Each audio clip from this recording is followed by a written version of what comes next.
welcome to the Life Given podcast, the season finale of season 1. This is episode 27. I'm your host, Isaac Lopez. In today's show, we are going to discuss the rise of Chaz in Seattle and the fall of Brees and the freedom of speech. All this and more on today's last episode of the Life Given podcast, season 1. So once again, this season went by so quickly. And before we jump into material, I just want to say thank you so much for all who have listened through this first season. We've gone through several iterations, but let me know what you have thought of all the different kinds of forms that this podcast has taken as we move into season 2 in July. As we get started today, I just want to consider a verse that I think will help frame all of today's questions that I might pose or that we might have in a very, very crazy time that we're living in. This is from Proverbs 27, verse 17. You'll probably know it as soon as I start reading. Iron sharpens iron, and one man sharpens another. So that's a verse that I want to frame this whole show. Iron sharpening iron. What does that mean and what does that look like? Not only in our lives, but in also the culture that we find ourselves in. We have found ourselves. I'll go ahead and give you my conclusion or my starting point here is that we are in a place that does not want any sharpening. We are at a point where people do not necessarily want to hear the opposing opinions. And I want to see where that takes us. So as you probably have known and heard about, Drew Brees made some comments about a week and a half ago about the flag and about kneeling in the NFL in a very short snippet from an interview. And I want to play that for you in just a moment.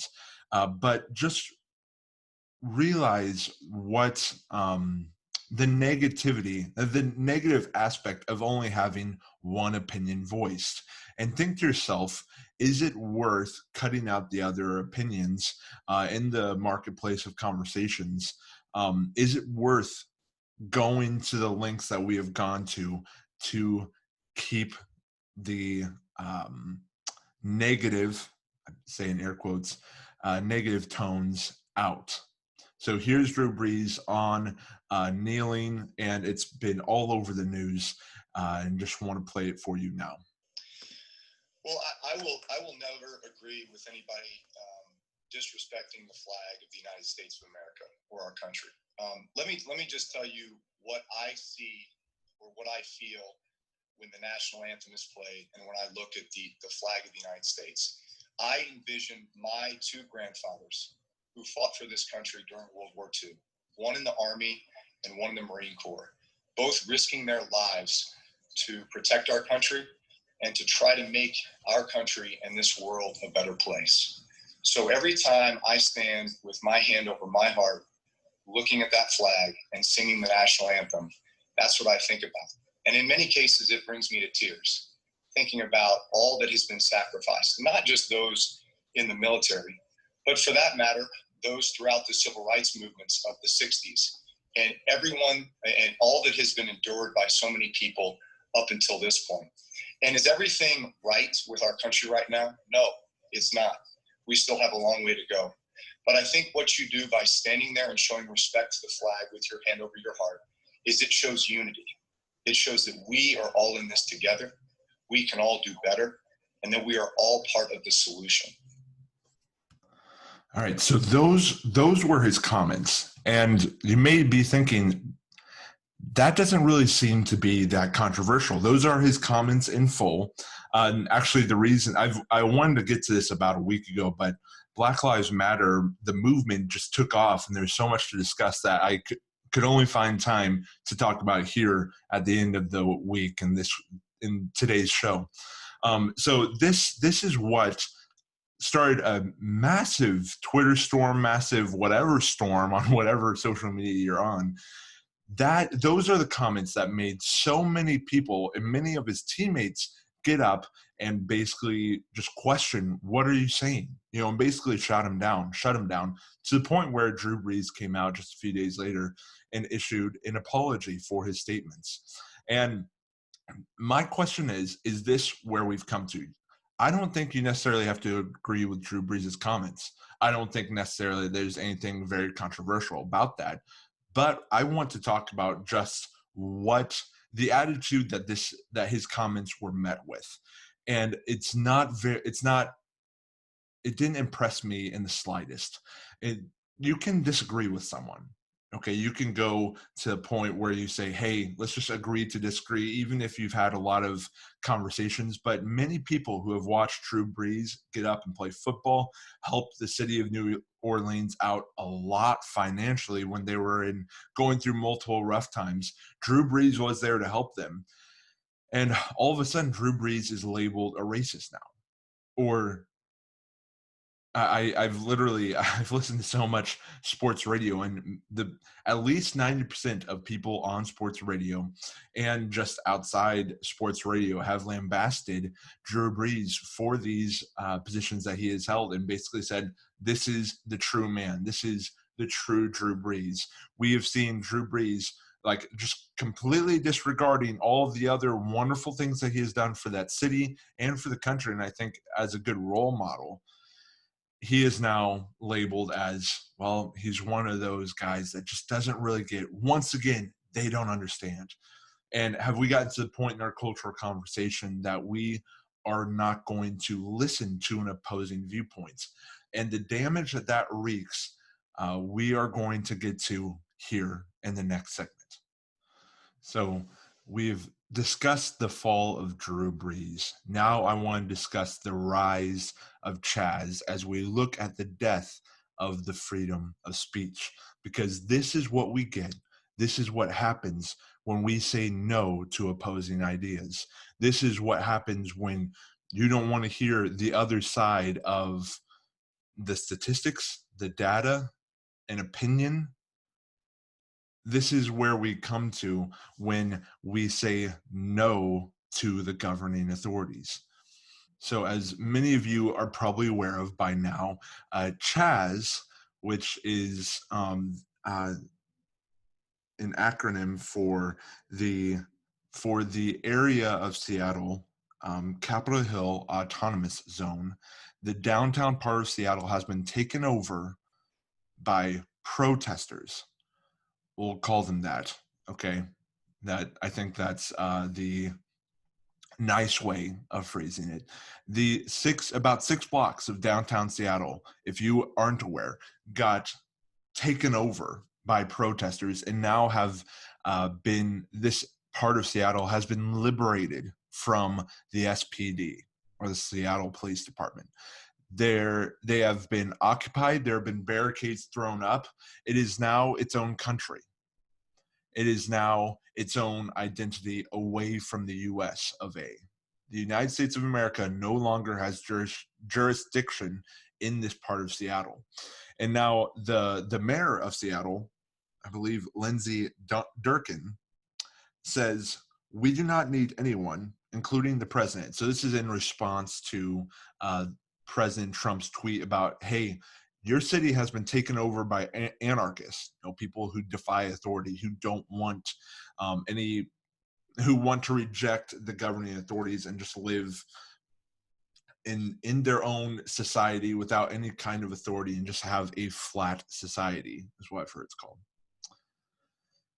Anyway, so she's responding to President Trump's tweet. We do not need anyone, including the president, to try to sow further divide, further distrust, and misinformation. The threat to invade Seattle, to divide and incite violence in our city is not only unwelcome, it would be illegal. So we're not talking about the protesters. We're talking about President Trump coming in to flatten what basically is a domestic terrorist group. So there's that. But I just want to look at some of the demands. So I went on Chaz's. I'll link to their demands below. There's probably 20 to 30 demands that they have. But just look at a few of, I think, the more ridiculous demands um, of Chaz, and realize this has happened because they aren't willing to see another viewpoint. They are rushing headlong into what they would like to think is true. Despite all the statistical data, despite many people coming out and saying, actually, there's a lot more to this than we've given thought. It's not just police brutally murdering Black people. It's not just that, but that's what they hold on to. That is their thesis statement. That's the thing that drives their movement. And it's allowed for riots to happen around the nation that have cost millions of dollars in damages to private property. It's also caused more deaths to Black people than the police that they're rebelling against. I think last year there was 9 Black people killed by police. So far in these riots, there is, I think, a total of 12. 15 total protesters have died the last time I checked. Probably a couple more by now. And this is what happens when they refuse to see or even think about or converse an opposing viewpoint. So here are a couple demands I just want to consider.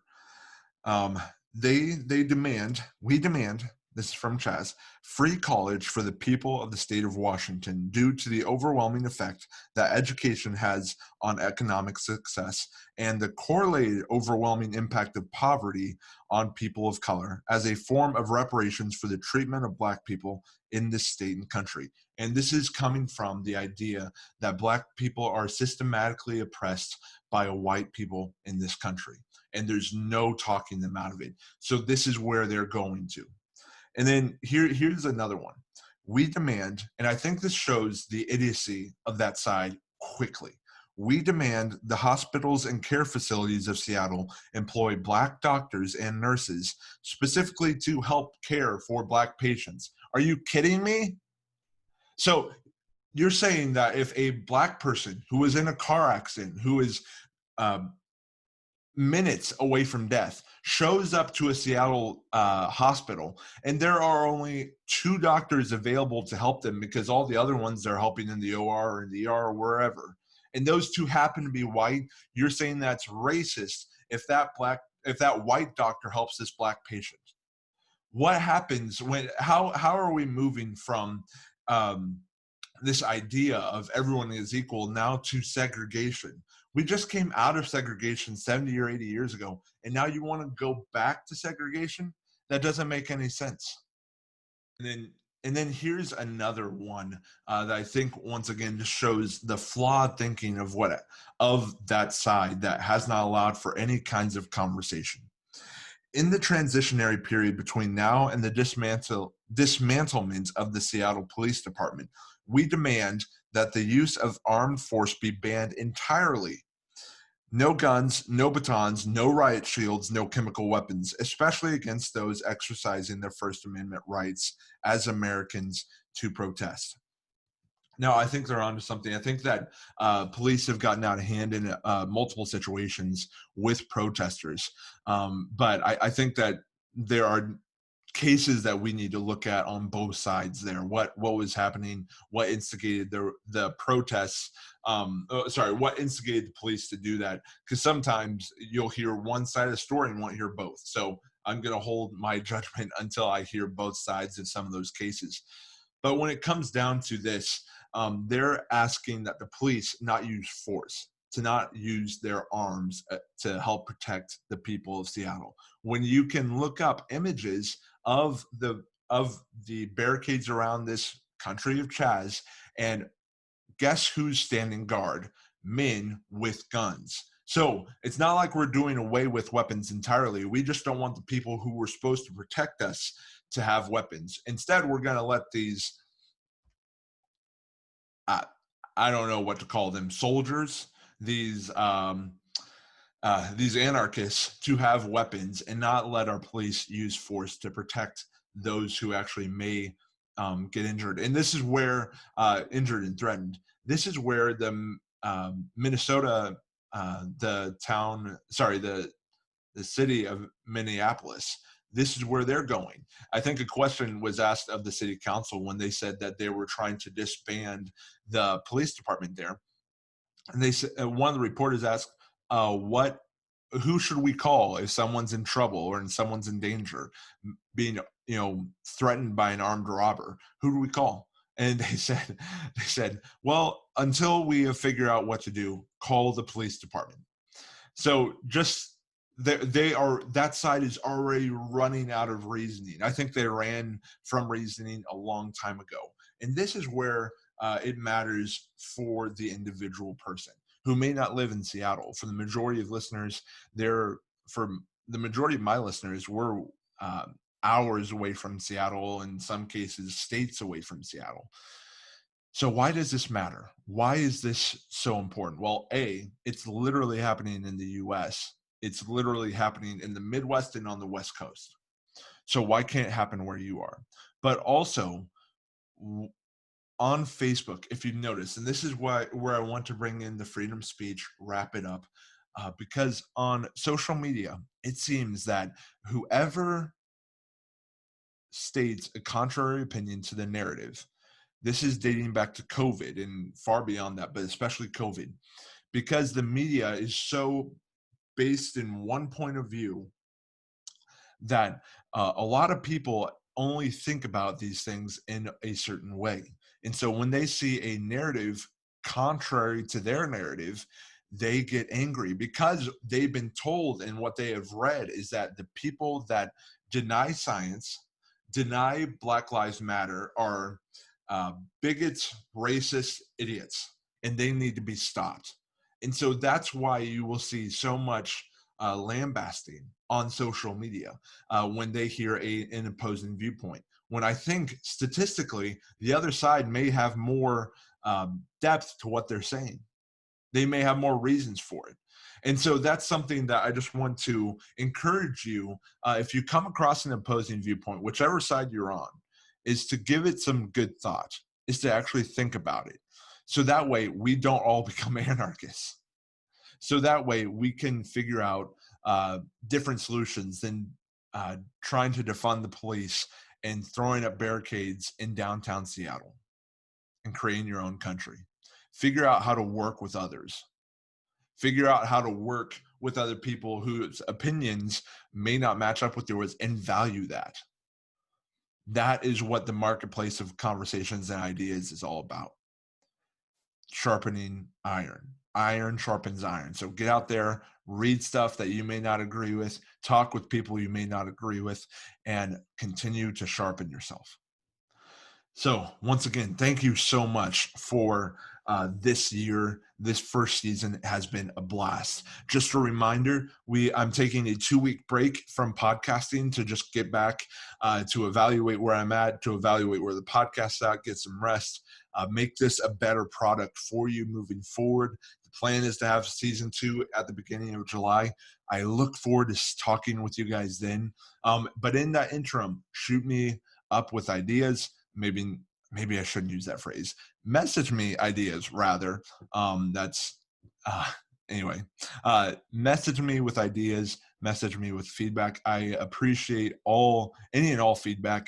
And let's look to grow the family coming back in season 2. I can't believe it's in this season 1 already. It went so fast. But I just want to thank you all for listening, for watching, for following all this crazy stuff that I tried to pull on here, the different things I tried out. I think we found something, and I want to keep running with it. So let me know what you think. Reach out to me, the Life Given and Received at gmail.com, or the Life Given News on Facebook. And you can find more information about that in the coming weeks, and also keep your eye out on social media. We'll be growing and expanding there too. And as always, remember that the life that you have been given and the life that you have received includes every area of life. The territory of Chaz is no exception. God bless.